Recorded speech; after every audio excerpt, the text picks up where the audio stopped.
listen, I've been a fan of yours for a long time, but there's going to be people out there who've never seen anything you've done. Besides Oppenheimer, which is obviously incredible, what would be the thing you want people to watch first if they've never seen your work? Oh, that's a good question. I hate looking at my own films. I would. There's a film I have a great affection for that I made in Ireland called The Wind That Shakes the Barley, which is a film I'm very proud of. So it's a little insight into Irish history, but it's a beautifully made film by Ken Loach. Yeah, he's okay. He's pretty good. Right. What was it actually like for you? You've worked with Nolan before, but what was it actually like when he reached out to you and said, I'm thinking about doing Oppenheimer. I think I want you, or I want you to do the role. As an actor, what is that like getting that call? Oh, listen, I think any actor in the world would first of all want to work with Chris, but second of all, to do a lead for him.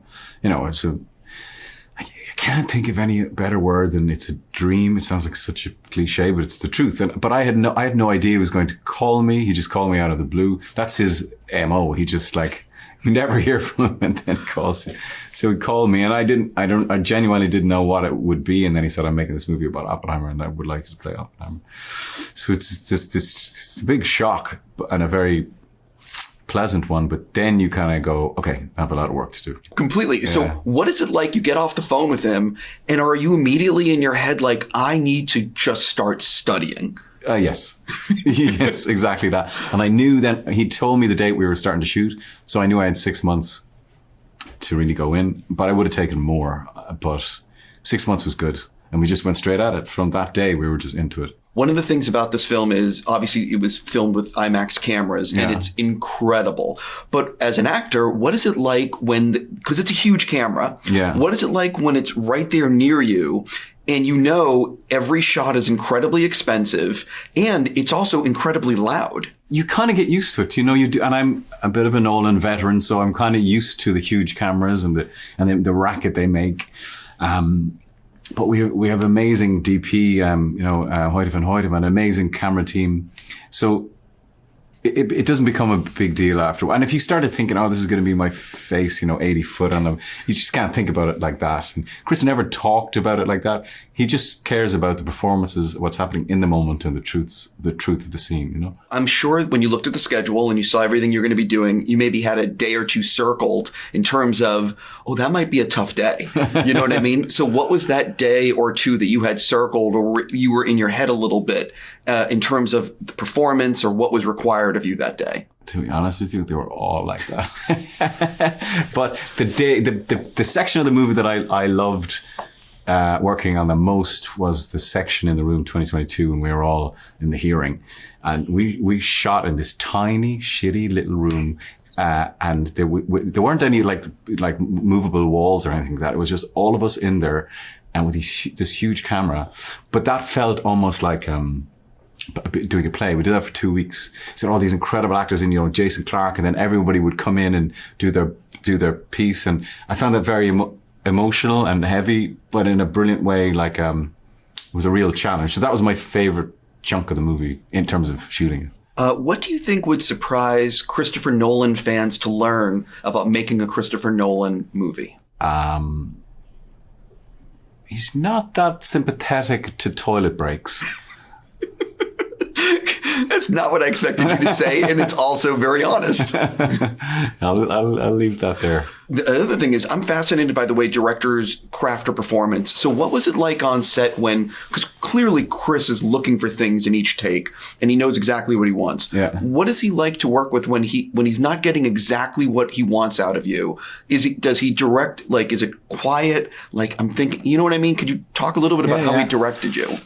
He is brilliant with actors, understands actors, loves actors, really believes in actors and what they can bring to the story and to the character.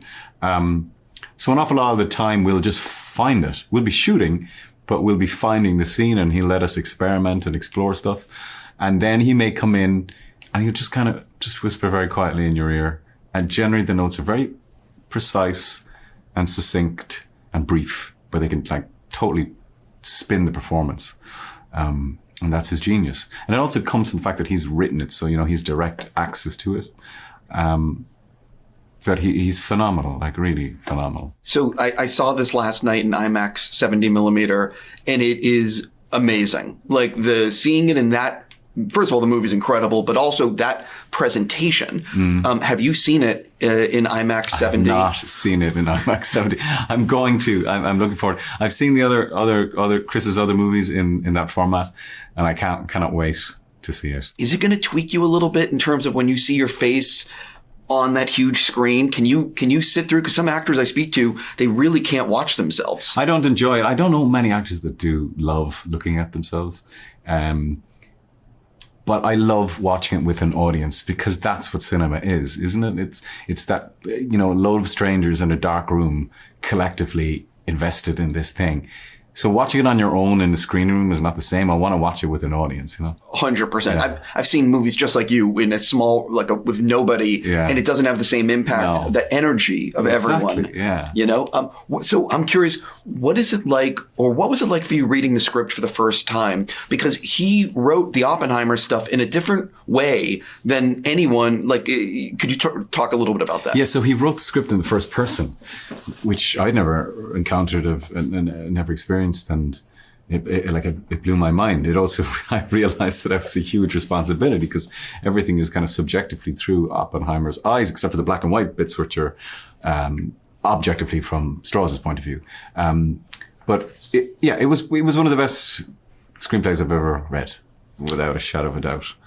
But so, for example, it wouldn't say like Oppenheimer walks into the room and speaks to Strauss. It would say, I walk into the room and I walk over and speak to it. That's how it was written. I can't imagine, because you've read so many screenplays, it's never like that. Never. No. Well, not in my experience, ever. No. Yeah. I'm sure every script will be like this now.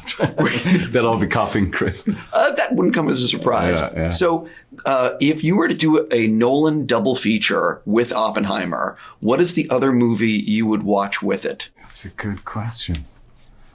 And do you think it should complement it, or can it be kind of random? It could be anything, actually. It's just your opinion. If you wanted a science double bill, you'd probably go for Interstellar, right? Which I absolutely adore, that movie. I don't know. You could, if you wanted a completely different one, you could. If you wanted a completely palate cleanser, you could watch like The Prestige or something, which is also, I think, one of Chris's undervalued but brilliant films. So I don't know. What do you think? Honestly, I don't know.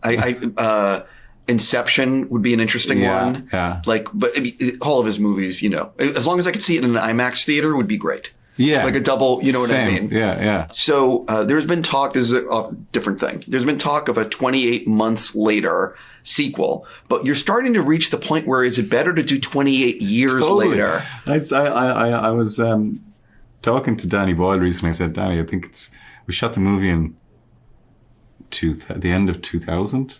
So I think we're definitely approaching the 28 years later. But like I've always said, I'm up for it. I'd love to do it. If Alex thinks there's a script in it and Danny wants to do it, I'd love to do it. I think the 28 years is way better. Just because it would be a reflection of you have aged. How ancient I am. Yeah. I don't think that's the thing. You know what I mean? My last thing for you. The movie's about 3 hours, but I'm assuming there were deleted scenes. Do you remember any deleted scenes, or were there a lot of deleted scenes? There's no deleted scenes in Chris Nolan movies. Really? That's why there's no like DVD extras on his movies, because the script is the movie. That's all, because he knows exactly what's going to end up. He's not, fiddling around with it, trying to change the story. That is the movie. That's amazing. On that note, I got to go. I'm just going to say, man, you were fantastic in this. I wish you nothing but the best. Oh, thanks so much.